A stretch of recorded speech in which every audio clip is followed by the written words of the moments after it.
Hi, thanks for being here for this week's Intuition Insight.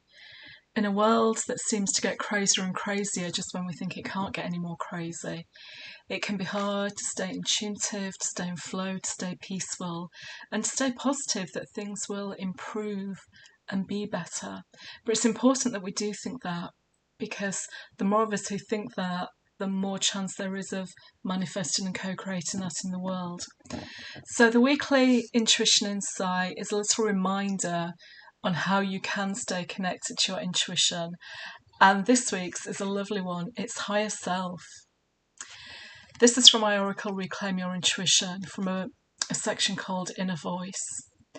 So higher self, what does that mean to you? Just take a moment to think about it. There's so many parts of us, not just our physical parts, but our internal parts. There's our conscious mind, there's apparently a subconscious, there's an unconscious state, but there's also something within us that's intangible, isn't it? Our soul, our higher self, whatever you choose to call it, that sometimes just knows things without being taught them, without reading about them, without learning about them or being educated about them. For example, when you meet someone for the first time, you will know whether there is a connection or not. Those signs and messages that come to you that say don't turn left today in the car, turn right. There's lots of examples of things that count as intuition for us on a very small scale, and we're reminded to pay attention to them. That's what the higher self message is. We're being reminded to pay attention to them this week and beyond this week. Because when you get so caught up in the social media or in the news, you get caught up in the fear and drama that's going on.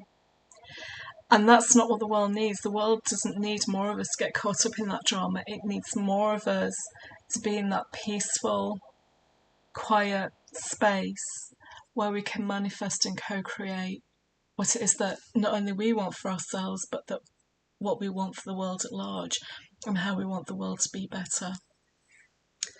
So if you have some quiet time this weekend, or if you can, create a space and have some quiet time for yourself, whether you burn incense, have a diffuser, light a candle, 10 minutes, maybe on a Sunday afternoon, if you have a Sunday lunch, and you're having a little nap, a little meditate and spend some time with your higher self.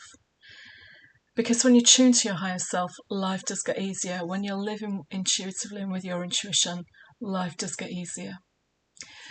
Wishing you a wonderful rest of the week. I will be live on YouTube on Saturday between 8:30 and 9 to help with some of that quiet space and time, and I invite you to join me at that time. You can put your camera off and just be there in your PJs for all I care. I may not have washed my hair at that time in the morning, I can assure you, but just to create some space for us all to come together and meditate over what we want to see and be in the world, so we can help create that vibrational resonance for how we want the world to be. So you feel free to join me. The link will be around this video somewhere, and I'll be back next week with another Intuition Insight. Until then, take care. Bye.